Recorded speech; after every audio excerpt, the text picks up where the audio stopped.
months later, the house that once echoed with Amaka's suffering now stood eerily quiet. Daniel had tried to move on, telling neighbors that Amaka had returned to her village due to complications with her pregnancy. But guilt gnawed at him like a hungry beast. Every night he would wake up in cold sweat, hearing whispers in the darkness. Madam Eunice, however, seemed unaffected. She had hired a new housemaid, a young girl named Blessing, who reminded Daniel painfully of Amaka. The old woman treated this new girl just as cruelly, as if nothing had changed. "Blessing!" Eunice's voice cracked like a whip. "Why is my tea cold?" The young girl trembled, just as Amaka once had. "I'm sorry, Ma. Let me warm it again."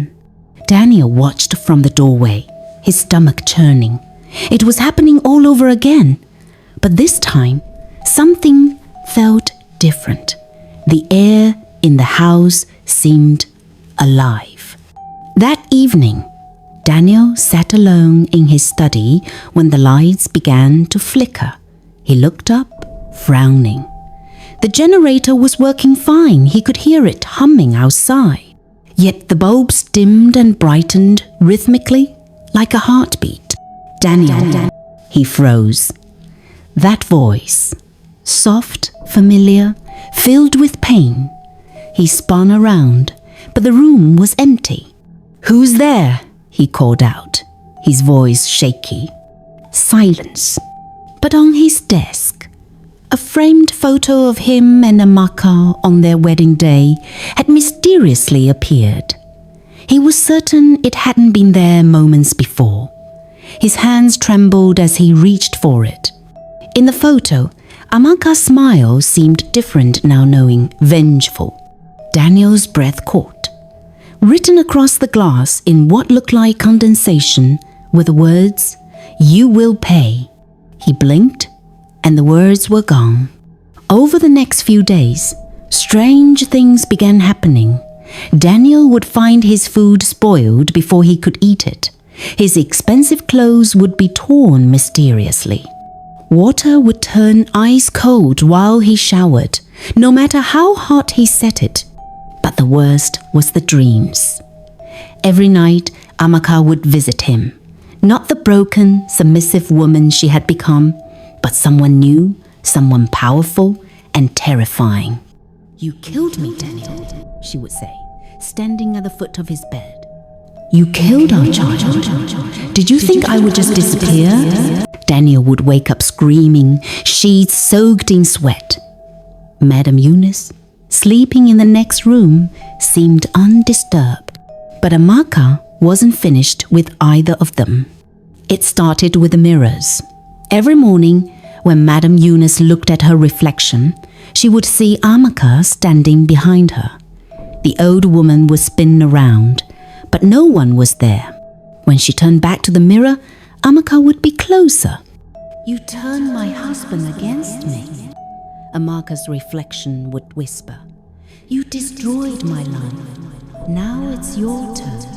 Madam Eunice tried to convince herself it was her imagination, but the encounters grew more intense. Her food would taste like dirt.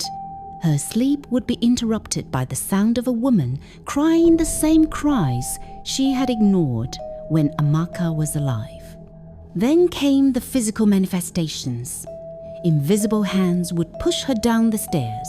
Her jewelry would disappear, only to be found buried in small holes around the house like tiny graves. The temperature in her room would drop so low that her breath would fog, even in the heat of the day. Daniel's once confident demeanor cracked completely. He stopped eating, stopped sleeping properly. His business associates noticed his erratic behavior. He would mutter to himself, constantly looking over his shoulder. "She's watching me," he would tell his reflection in the bathroom mirror. "She's waiting." At work, he would break down in meetings, screaming at empty corners, claiming someone was whispering his name. His employees whispered among themselves their boss was losing his mind. Madam Eunice fared no better. The woman who had once been the iron fist of the household now jumped at every shadow. She hired 3 different pastors to bless the house, but each one fled after spending only minutes inside, claiming the place was heavy with the presence of the wronged dead. "What did you 2 do?" the last pastor had demanded before running out. "What sin have you committed that calls for such vengeance?" As weeks passed, Amaka's revenge intensified. She appeared to Daniel not just in dreams now, but in broad daylight. He would be eating, and suddenly she would be sitting across from him at the table. Her belly swollen, her eyes filled with accusations. "Look what you did to us," she would say, placing her hands on her stomach. "Look what you destroyed." Daniel would scream and throw plates, but she would simply vanish, leaving him looking like a madman to anyone watching. For Madam Eunice, the torment was more physical. She would wake up with bruises on her arms, fingerprint-shaped marks, as if someone had grabbed her. Her precious china would shatter on its own. The photographs of her late husband would turn face down every night, no matter how many times she turned them right side up. But the cruelest touch was when Amaka began to appear as she had been in life pregnant, beaten, desperate. She would stand in the kitchen where she had once cooked in pain, or kneel in the living room where she had been forced to beg for forgiveness. "You made me suffer here," Amaka would say to Eunice. "Now you know how it feels." Blessing, the housemaid, was the first to notice that the house was wrong. She would hear crying from empty rooms, see a pregnant woman in white walking the halls at night. When she tried to tell Madam Eunice, the old woman screamed at her to shut up. But after Blessing found her own belongings arranged exactly like a funeral, her clothes folded as if for burial, her photo surrounded by wilted flowers, she packed her things and fled in the middle of the night. The gardener quit after finding the tools arranged in the shape of a cross over the spot where Amaka was buried, though he didn't know what lay beneath. The cook left when every meal she prepared would spoil the moment she turned her back. Soon, Daniel and Madam Eunice were alone in the house with their guilt and with Amaka. One night, both Daniel and Madam Eunice were awakened by the sound of a baby crying. They followed the sound to the living room, where they found the furniture arranged exactly as it had been the night Amaka died. In the center of the room stood Amaka herself, no longer trying to hide her presence. She was glowing with another worldly light, her hand resting on her belly. "You took everything from me," she said, her voice echoing with the power of the wronged dead. "My life, my child, my dignity. You buried me like an animal and thought you could live in peace." Daniel fell to his knees, tears streaming down his face. "Amaka, please." "Please?" Amaka's laugh was bitter. "Did you listen when I pleaded? Did you stop when I begged?"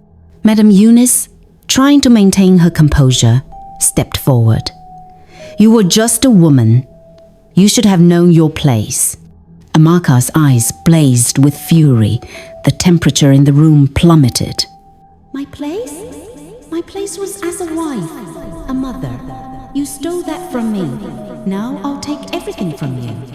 The lights went out, plunging them into darkness. When they came back on, Amaka was gone, but her words echoed in the air.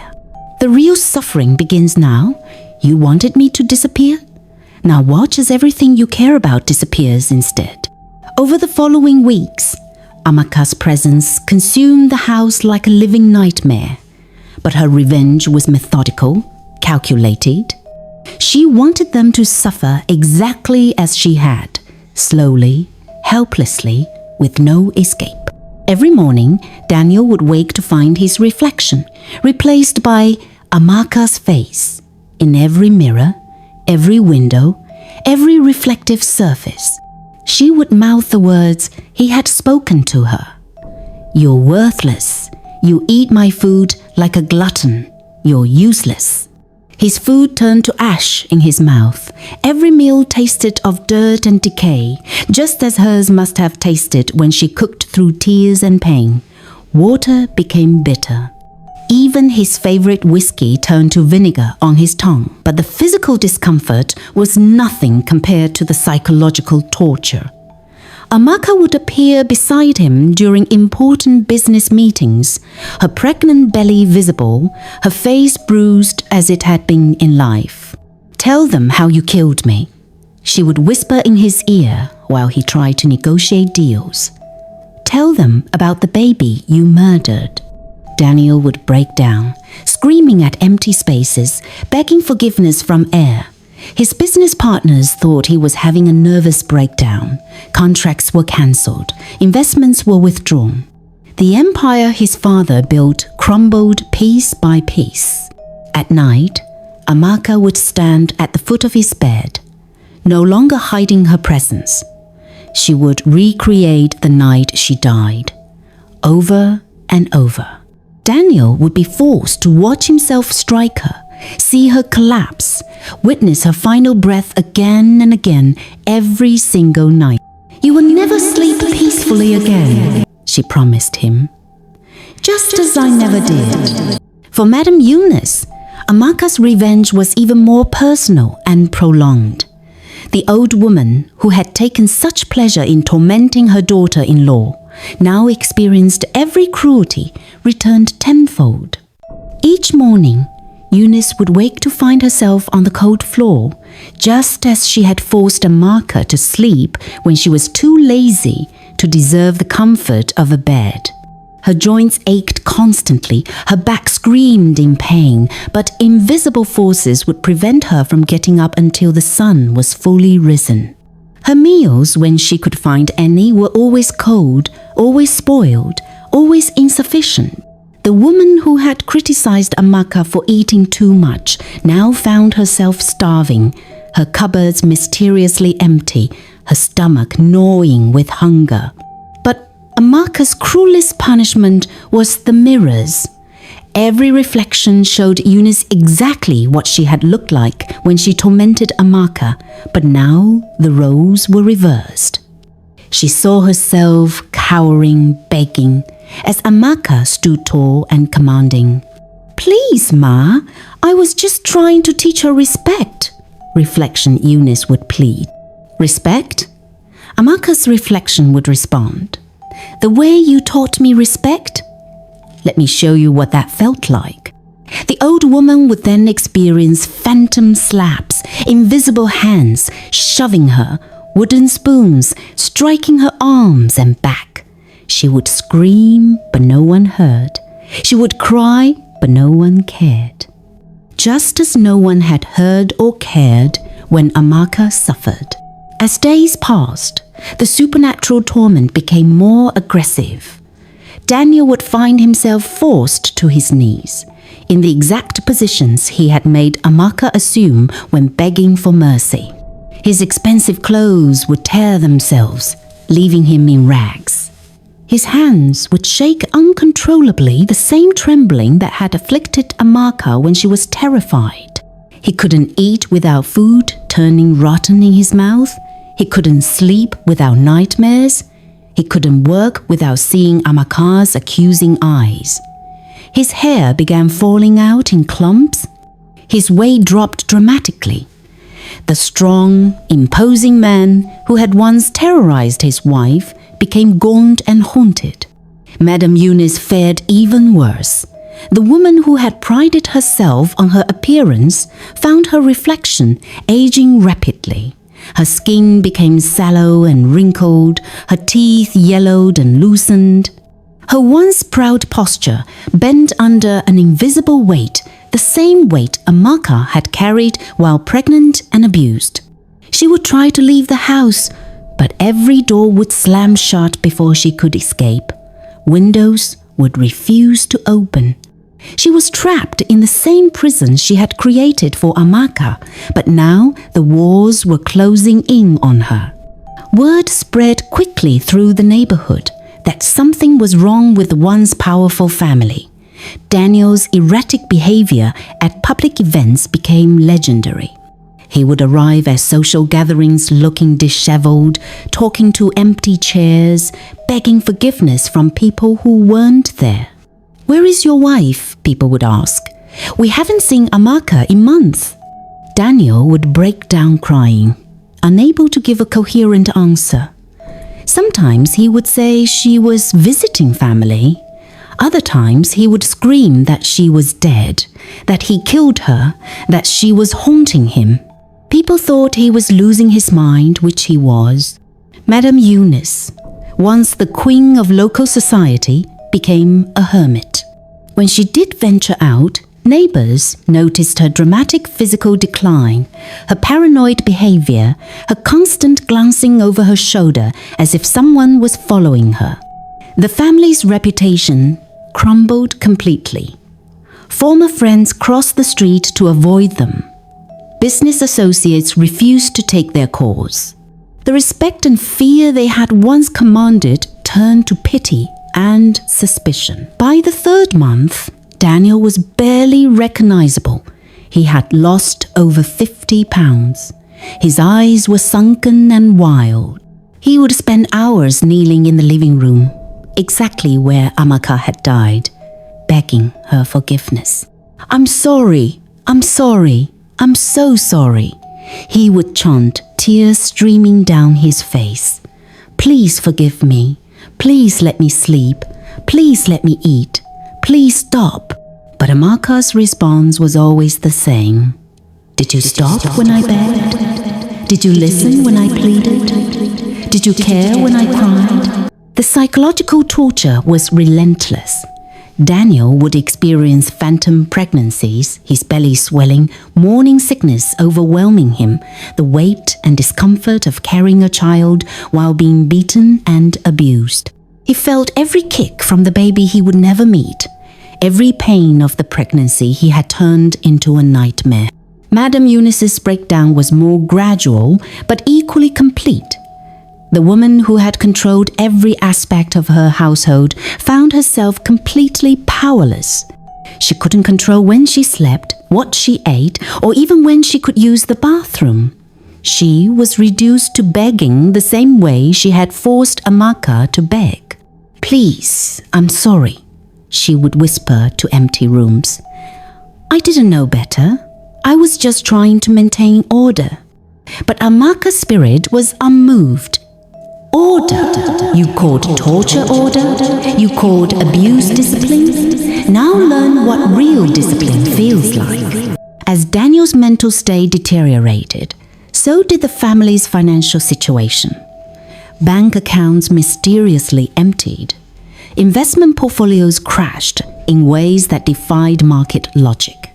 Property deeds went missing, then reappeared with different names on them.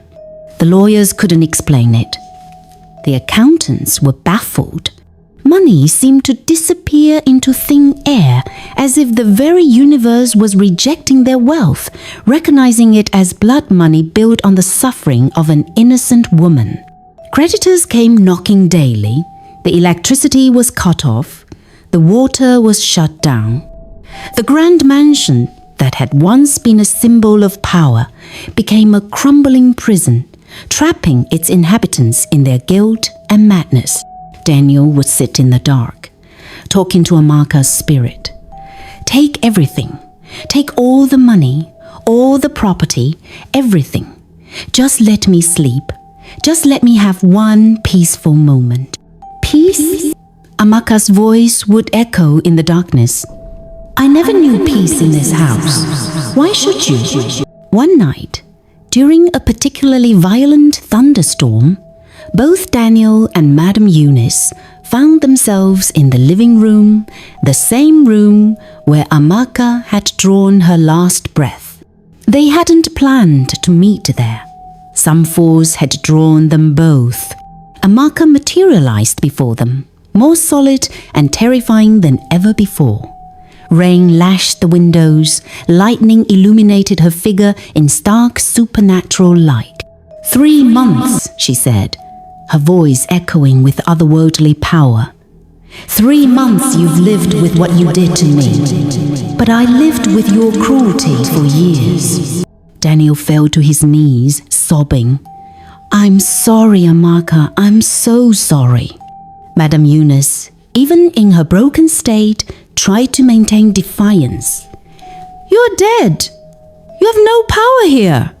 Amaka's laugh was like wind through a graveyard. No power? Look around you. The house groaned as if alive. Cracks appeared in the walls. The expensive furniture began to decay before their eyes. The very foundations of their world were crumbling. This house was built on your father's wealth, Amaka said to Daniel. But it's stained with my blood, my tears, my suffering. It will never know peace. As the storm raged outside, Amaka raised her hand. The temperature dropped to freezing. Both Daniel and Madame Eunice began to feel the same cold Amaka had felt lying on the floor, dying alone. You want to know about suffering? Amaka asked. Let me show you. Suddenly, both of them experienced every moment of pain Amaka had endured, every slap, every cruel word, every night she cried herself to sleep. They felt the desperation of being trapped, helpless, with nowhere to turn. Daniel screamed, his mind finally snapping under the weight of guilt and supernatural torment. He began clawing at the air, seeing things that weren't there, lost in a madness from which he would never return. Madame Eunice collapsed, her heart giving out from the shock and terror. As she lay dying, the last thing she saw was Amaka's face, not angry anymore, but sadly victorious. Now you know, Amaka whispered as the old woman's eyes closed forever. Now you understand what you did. By morning, the storm had passed. Neighbors found Daniel wandering the streets, babbling incoherently about his dead wife. He was taken to a psychiatric facility where he would spend the rest of his days tormented by visions only he could see. Madame Eunice was found dead in the living room, her face frozen in expression of absolute terror. The house stood empty, avoided by all who knew its history. The family's wealth was gone, lost to mysterious circumstances that no accountant could explain. The proud lineage that Madame Eunice had fought so hard to protect ended in madness and death.